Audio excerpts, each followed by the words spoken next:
वैदिक math bye Jawahar sir के YouTube channel में आप सभी बच्चों का स्वागत है। आज हम लोग पढ़ेंगे बायोलॉजी के बारे में। तो चलिए वीडियो को शुरू करते हैं। यानी इसमें किनके लिए फायदेमंद हो सकता है ये वीडियो?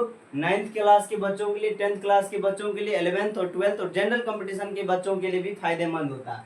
यानी टॉपिक क्या है? आज का टॉपिक है बोन्स के बारे में, यानी अस्थियां के बारे में। तो सबसे पहला टॉपिक बोन्स के अध्ययन को हम लोग क्या कहेंगे?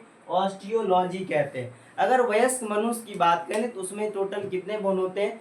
206 बोन होते हैं। और 2 से 6 बोन को हम दो कैटेगरी में बांटते हैं। एक होता है अक्षीय बोन, दूसरा होता है उपांगीय अस्थियां होते हैं। अक्षीय अस्थियां में 80 बोन होते हैं और उपांगीय में होते हैं 126। दोनों मिलाकर कितने होते हैं? 206 बोन होते हैं। चलिए अक्षीय के बारे में देखते हैं। अक्षीय हो गया 80। तो ये जो होता है ये अक्षीय स्कल हो गया, उसके बाद स्टर्नम हो गया, ये रिब्स हो गया, उसके बाद बात करें ये वर्टिब्रा, ये सब किसके अंतर्गत आते हैं? अक्षीय बोन के अंतर्गत आते हैं। और उपांगीय की बात करें तो उपांगीय को हम दो भागों में बांट सकते हैं। एक होता है लिम्स और दूसरा होता है गर्डिल यानी मेखला। यानी अगर बात करें तो लिम्स के अंतर्गत 120 बोन आते हैं और मेखला के अंतर्गत 6, दोनों मिलाकर के उपांगीय 106 हो जाता है। तो लिम्स की बात करें तो लिम्स को दो कैटेगरी में, एक फोर लिम्स और एक हाइंड लिम्स, यानी अग्रपाद और पश्चपाद। यानी अग्रपाद की बात करें यानी ये हुआ अग्रपाद, यानी हाथ की हड्डियां हुआ। एक हाथ में कितने होते हैं? 30। जैसे ये हाथ हुआ तो इसमें कितने? 30। फिर इसमें कितने होते हैं? 30। और 30 कितना हो गया? 60। यानी अग्रपाद में टोटल बोन्स की संख्या 60। उसी तरह पश्चपाद की बात करें तो एक पैर में 30 और दूसरे पैर में 30, दोनों मिलाकर के इसमें भी 60 हो गया। और 60 और 60 कितना हो गया? 120 लिम्स के अंतर्गत आते हैं। अब अगला चलते हैं, हाइंड लिम्स की बात करते हैं, पश्चपाद की बात करते हैं। तो पश्चपाद में ये 60 बोन्स जो होते हैं वो कौन कौन होते हैं? यानी पश्चपाद मतलब लोअर लिम्स यानी पैर की हड्डियां। यानी सबसे पहले बात करें तो ये फीमर होता है और एक पैर में कितना फीमर? ये फीमर हुआ और इसकी संख्या 1। उसी तरह बात करें टिबिया एक होता है और दूसरा क्या होता है? फिबुला। यानी एक पैर में एक टिबिया होगा, दूसरे पैर मतलब इसी पैर में क्या होगा? एक फिबुला होता है। और दोनों मिलाकर के एक बोन हो गया टिबिया, फीमर, दूसरा हो गया टिबिया, तीसरा फिबुला। और टार्सल्स जो होते हैं ये यहाँ पर होते हैं। टार्सल्स की संख्या होता है 7। मेटाटार्सल्स की बात करें तो मेटाटार्सल्स यहाँ होते हैं जिसकी संख्या होता है 5। एक पैर की बात करें और फैलेंजेज की बात करें तो उंगली की अस्थियां जो होती है ये कितने होते हैं? फैलेंजेज होते हैं 14। यानी एक पैर की बात करें और पटेला जो होता है, पटेला कहाँ पर होता है? घुटनों में होता है। और टोटल मिलाकर के एक पैर की बात करें तो एक पैर में 30 बोन। ठीक उसी प्रकार दूसरे पैर में भी कितने होते हैं? 30। और 30 मिलाकर कितने होते हैं? 60 बोन होते हैं। तो चलिए ये पश्चपाद समझ गए होइएगा। अब चलते हैं अग्रपाद की बात करते हैं, यानी फोर लिम्स की, हाथ की अस्थियां की बात करते हैं। यानी इसमें भी कितने होते हैं? 60 होते हैं, दोनों हाथ मिलाकर के। जिसमें एक हाथ यहाँ का नाम क्या होता है? यहाँ बांह का जो हड्डी होता है इसको हम लोग क्या कहते हैं? ह्यूमरस।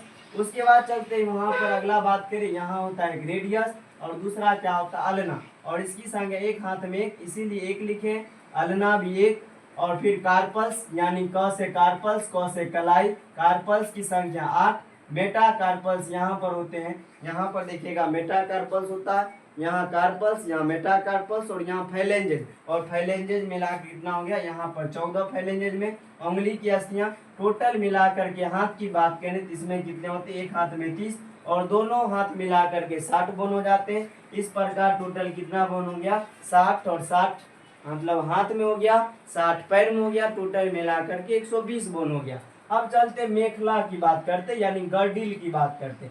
गर्डिल के अंतर्गत टोटल 6 बोन आते हैं, जिसमें इसको दो कैटेगरी में बांट सकते हैं। एक अंश मेखला होता है, दूसरा श्रोणी मेखला होता है। अंश मेखला की बात करें, ये हो गया अंश मेखला। देखिएगा यहाँ पर क्या होता है, यहाँ पर यहाँ इसका एक बोन दिखाई देता है जिसका नाम होता है क्लेविकिल, या इसी को हम लोग ब्यूटी बोन भी कहते हैं, यानी या कॉलर बोन भी कहते हैं। और इसकी संख्या देखिए, ये बोन की संख्या यानी कितने होते हैं? 2। एक इधर ये हुआ, दूसरा ये हुआ, टोटल 2 हो गया। उसी तरह स्टेपुला की बात करें तो इसको त्रिभुजाकार बोन कहते हैं। यहाँ पर जैसे अगर ऐसे कीजिएगा तो यहाँ पर 2 बोन दिखेगा त्रिभुजाकार, एक इधर और एक इधर, यानी टोटल 2 बोन इधर होते हैं स्टेपुला। यानी टोटल इसमें 2 स्टेपुला हो गया और 2 क्लेविकिल हो गया, टोटल मिलाकर 4। यानी ये 4 में किसमें अंतर्गत आते हैं?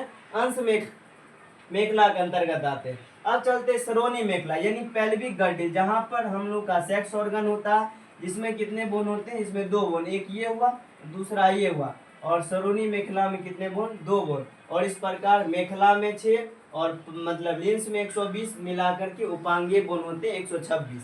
अब अगला चलते अक्षीय बोन की बात करें तो अक्षीय में 80 कौन कौन आते हैं, तो चलिए उसको देखते हैं। सबसे पहले अगर बात करें गर्दन सुपड़, यानी गर्दन सुपड़ जो होता है इसको स्कल कहते हैं। और इसमें कितने बोन होते हैं? 29 बोन होते हैं। उसके बाद बात करें यहाँ पर बीचों बीच एक बोन होता है जिसका नाम होता है स्टर्नम या ओरोस्टी। देखिएगा ये जो है इसका नाम होता है स्टर्नम और इसकी संख्या 1, यानी 29 और 31 हुआ। पसलियां जो होते हैं यहाँ पर पसलियां टोटल 12 जोड़ी होती है, यानी टोटल हो गया 24 बोन होते हैं। एक बोन 12 इधर 12 इधर, यानी 24 होते हैं। अगला बात करें कशेरुकी यानी वर्टिब्रा की बात करें, पीछे वर्टिब्रा जो होते हैं वो वर्टिब्रा की संख्या कितना होता है? 26 होता है।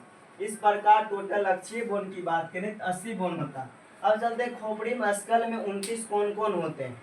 29 की बात करें तो ये फेशियल जो बोन होता है, फेस पर कितना बोन होता है? 14 बोन होता है फेशियल बोन। उसके बाद ब्रेन बॉक्स की बात करें, ब्रेन में कितने होते हैं? 8 बोन। उसके बाद हाइवाइड बोन, यहाँ पर एक यू आकार का बोन होता है जिसका नाम होता है हाइवाइड बोन। उसके बाद ईयरोसाइकिल्स यानी कान की अस्थियां, जिसके अंतर्गत एक कान में 3 दूसरे कान में 3 मिलाकर के कितने बोन? 6 बोन होते हैं। इस प्रकार स्कल की बात करें तो इसमें 29 बोन होते हैं, 14 8 22 21 और 23 6 29 बोन होते हैं स्कल के अंतर्गत। अब अगला चलते हैं पसलियां जो होते हैं 12 जोड़ी, उसको भी हम लोग 3 कैटेगरी में बांटते हैं। एक ऐसे बोन्स होते हैं पहला से लेकर के 7वीं तक का जो रिब्स होता है, 7वीं जोड़ी तक का, वो डायरेक्ट स्टर्नम से जुड़ा रहता है, इसीलिए इसको हम लोग कहते हैं ट्रू रिब्स भी कहते हैं, यानी सत्य पसलियां कहते हैं। जबकि 8वीं 9वीं 10वीं ये जो बोन होते हैं ये क्या होता है? आगे से जुड़ा रहता है, मतलब ये कार्टिलेज 7वां नंबर रिब्स होता है उसके कार्टिलेज से जुड़ा रहता है और पीछे से वर्टिब्रा से जुड़ा रहता है, इसको कहते हैं कूट पसलियां कहते हैं। और 11वीं और 12वीं पसलियां जो होती है वो आगे से किसी से नहीं जुड़ा रहेगा, केवल और केवल पीछे पसलियां वर्टिब्रा से जुड़ा रहता है, जो मतलब लगेगा कि वह फ्लोट कर रहा है यानी तैर रहा है, इसीलिए इसको हम लोग क्या कहते हैं? प्लावी रिब्स कहते हैं। यानी 11वीं 12वीं को फ्लोटिंग रिब्स यानी प्लावी रिब्स कहते हैं। और इस प्रकार बात करें 206 बोन को आसानी से हम लोग याद कर सकते हैं। उम्मीद है कि आप लोग समझे होइएगा। धन्यवाद।